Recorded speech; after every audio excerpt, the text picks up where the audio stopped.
60 million years, a span of time so vast it defies human comprehension. Entire species have risen, flourished, and turned to dust in a fraction of that epoch. Continents have drifted, stars have been born and died, and through it all they have slept, silent, patient, waiting in tombs hidden beneath the surfaces of worlds across the galaxy.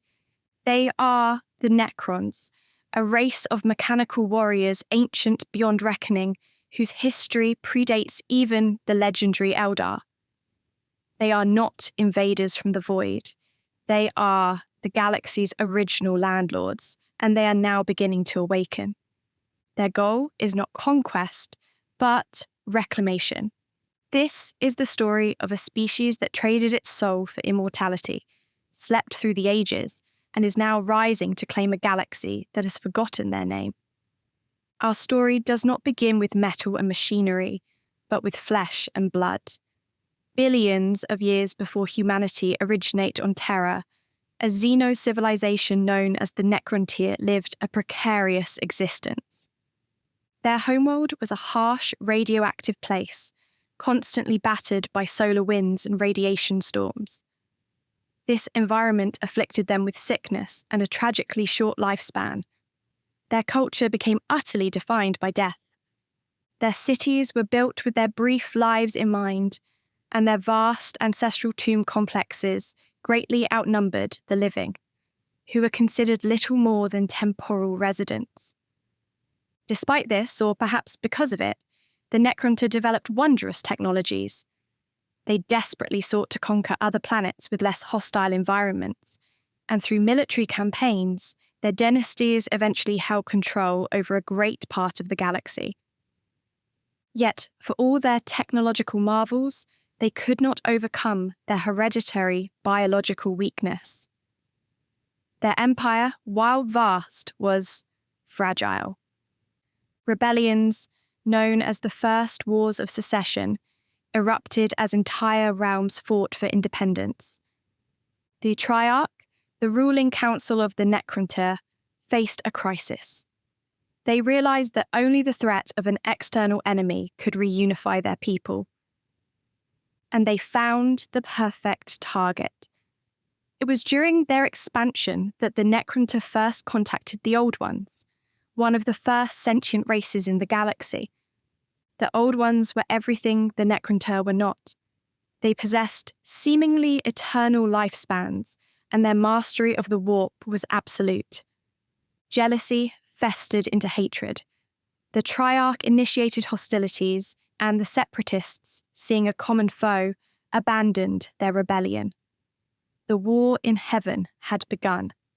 The war in heaven was one of the bloodiest conflicts in galactic history, but it was a one-sided slaughter. Despite their advanced technology, the Necrontyr were utterly outmatched by the Old Ones and their mastery of the warp. Within a few short centuries, the Necrontyr were annihilated, reduced to a mere irritation clinging to existence in the outer dark amongst the halo stars. The war resulted in unspeakable loss of life over scores of generations, and the hard-won unity of the Necrontyr began to fracture once more, leading to the Second Wars of Secession. The Triarch was desperate. For bitter centuries, they searched for some power, any power, to unleash upon the Old Ones, and their prayers were answered. The archives conflict on how they were first discovered. Some say a chance probe, others their study of stars, and the Book of Mournful Night claims they were drawn by the beacon of the Necrontyr's raw hatred. However it happened, the Necrontyr found the C'tan, godlike star gods of immense power. To court these beings, the Necrontyr constructed bodies of living metal to contain their essence. A C'tan known as the Deceiver had an audience with Szarekh, the Silent King, Lord of the Triarch. The Deceiver offered the Silent King immortality and the power to lay low the Old Ones, claiming this was offered freely from one ally to another, as the C'tan too had been defeated by the Old Ones and sought vengeance. The Triarch debated the offer for a year. The court astrologer, Orrery the Diviner, was the only voice against it. but his warnings were dismissed. Szarekh, eager to unify his people and attain the immortality they so craved, was won over by the honeyed words of the C'tan. This decision would forever damn his race. By order of Szarekh, the great biotransference began. Every Necrontyr was to submit to the biofurnaces, where their weak flesh was replaced with immortal bodies of living metal. As the Silent King himself emerged in his new machine body, he realized the terrible truth of his bargain. The C'tan had grown stronger, drinking the torrent of cast-off life and energy. The Necrontyr were now immortal and unified, but they had lost their souls in the process. Only the very strongest-willed retained their minds and intellect. The vast majority were reduced to soulless automata. The Necrontyr were gone. The Necrons were born. Thus began the second phase of the war in heaven. Armed with weapons of godlike power, ships that could cross the galaxy in the blink of an eye, and utter supremacy in the material universe, the C'tan and Necrons fought as one. The Old Ones were overwhelmed. Systems were devoured by black holes. Stars were extinguished. With the assistance of a C'tan known as Neadrazatha, the Necrons infiltrated the webway and assailed the Old Ones in their own realm. In desperation, the Old Ones seeded planets with new life possessing ever stronger links to the warp, creating races like the Eldar and the Orcs to fight the C'tan. For a time, this worked, as warp energies were anathema to the star gods. But this desperation became the Old Ones' undoing. The sea of souls, the warp, mirrored the war's pain and destruction, becoming awash with the spirits of the consumed. Older warp entities became terrifying predators. With their network shattered, their places of power overrun, and their minions possessed by the enslaver plague, the Old Ones were scattered, their power utterly broken. The war in heaven was won, but the Silent King was not blind to his new master's arrogance. He had bided his time, waiting for the moment the C'tan would be most vulnerable. With the Old Ones defeated, Szarekh struck. He led a Necron revolt against the C'tan, focusing the unimaginable energies of the living universe into weapons too mighty for even the star gods to endure. The C'tan, nearly impossible to destroy entirely, were shattered into fragments, imprisoned shards of their former god selves. Yet, even with both the Old Ones and the C'tan defeated, the Silent King saw that the time of the Necrons was, for the moment, over. The mantle of galactic domination would soon pass to the Eldar, who had fought alongside the Old Ones. The Necrons, weakened by the eons of war and the revolt, could not stand against them. But Szarekh knew that the time of all flesh would pass. The Eldar's reign would end. So, he issued his final command. The remaining Necron cities were to be transformed into great tomb complexes threaded with stasis crypts. The Necrons were laid to rest, ordered to sleep for 60 million years, and then reawaken, ready to rebuild all that was lost. This period became known as the Great Sleep. But the Silent King did not join his subjects. In an act of penance, he destroyed the command protocols by which he had controlled his people and left the galaxy, entering a self-imposed exile into the intergalactic void. For 60 million years, the Necrons slept their deathless slumber. But it was not a perfect rest. Many tomb worlds fell prey to malfunction or ill fortune. Some were destroyed by marauding Eldar. These failures destroyed millions, if not billions, of dormant Necrons. The awakening of the tomb worlds was not simultaneous. Some stirred during the Great Crusade, others in the Age of Apostasy. To prevent chaos, these prematurely awoken Necrons were organized under an awakened council. Most, however, began to awaken in the later years of the 41st millennium. But even then, billions still lay dormant. The Imperium of Man had its first reported contact with the Necrons in the year 897 of the 41st millennium during the raid on Sanctuary 101, a report that noted the invaders might have emerged from the ground itself. What the Imperium cannot know is that, should the Necrons ever fully wake and unite, they would face a foe as numerous as themselves. For now, humanity has had but a taste of their might.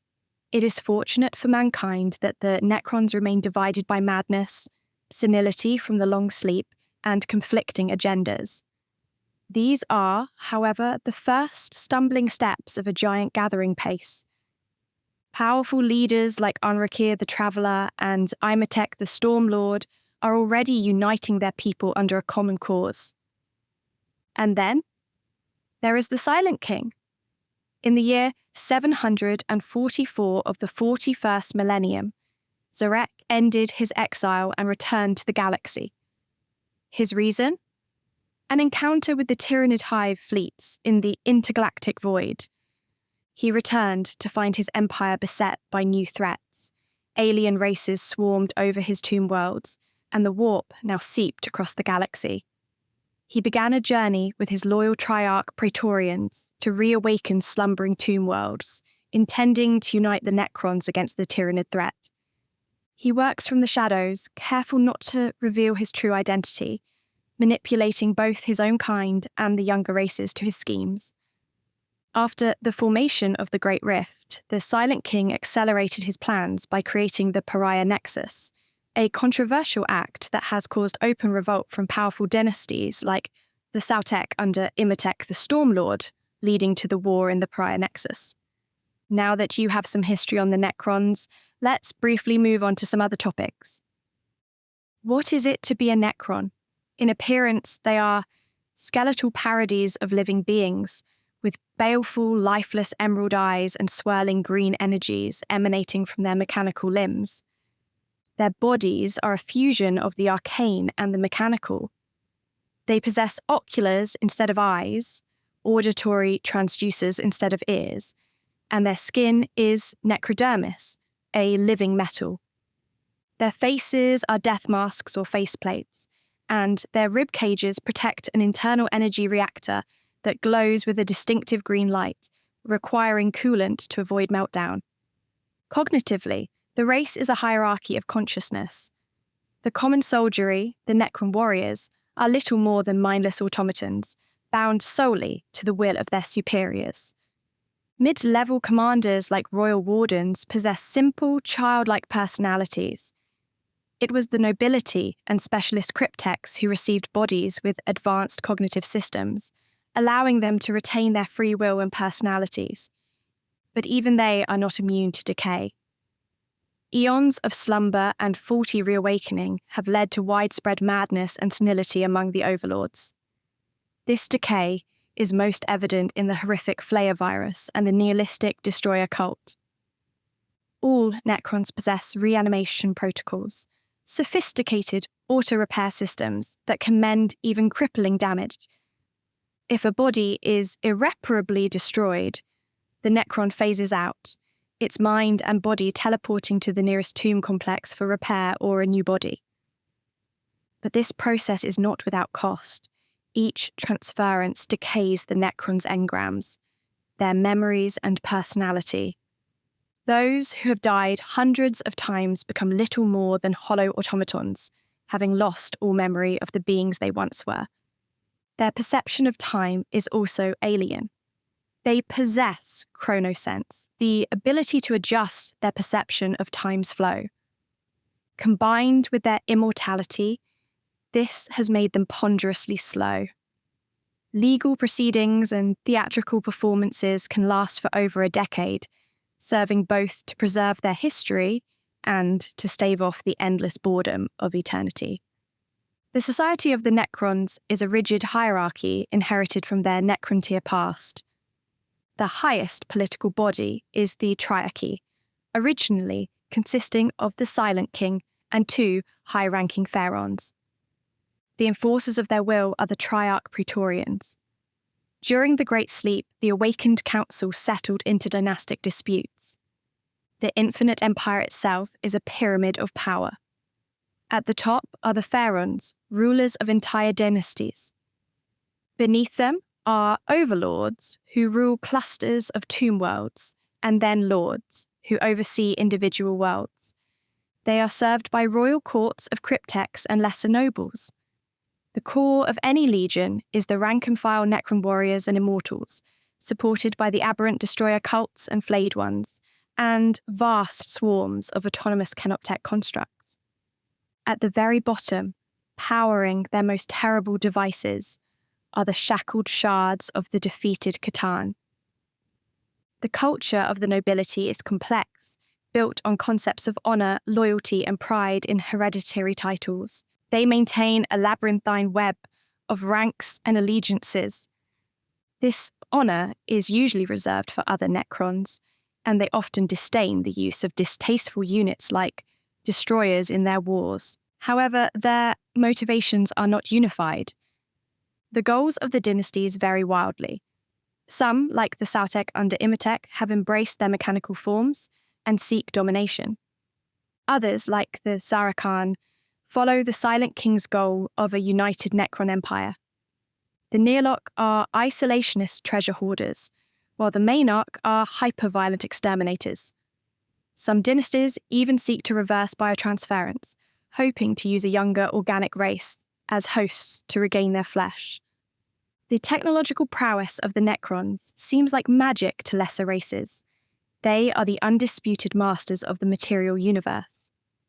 Their cryptex can manipulate matter at a fundamental level, wielding phase gates, temporal looping, and subatomic infusion. Their most common and terrifying infantry weapon is the Gauss weapon, which strips away a target's atoms layer by layer. Their war machines are based on anti-gravitic technology and terror, capable of creating wormholes. Their fleet, though small, is deadly and does not use the warp for travel, instead employing dolmen gates or inertialess drives to achieve faster-than-light travel. Their most famous substance is Blackstone, which can block the powers of the warp, making the Necrons anathema to chaos.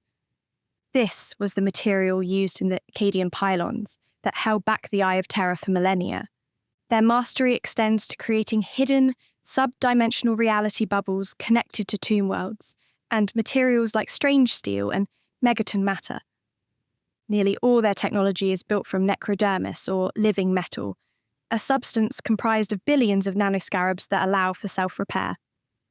They possess superweapons of apocalyptic scale, such as the World Engine and the Celestial Orrery, a device that can snuff out stars with a touch, but must be used with extreme care, lest it unravel the galaxy itself. The Necrons are not merely another Xenos threat to be purged. They are a fundamental part of the galaxy's architecture, a relic from a time before time whose re-emergence changes the balance of power forever. They are a tragic race, victims of a bargain that gave them the universe at the cost of their very souls. They are unified in their origin, but fractured in their goals, a sleeping giant that is now fitfully awakening. They face internal strife, the threat of the Tyranids, and the persistent nuisance of younger races squatting on their worlds. The great sleep is over. The reclamation of the infinite empire has begun. Thank you for joining me on this short introduction to the Necron history. Until our next discovery, stay curious and stay safe. I'll see you in the next one. And remember, the ground beneath your feet may not be as solid as you think.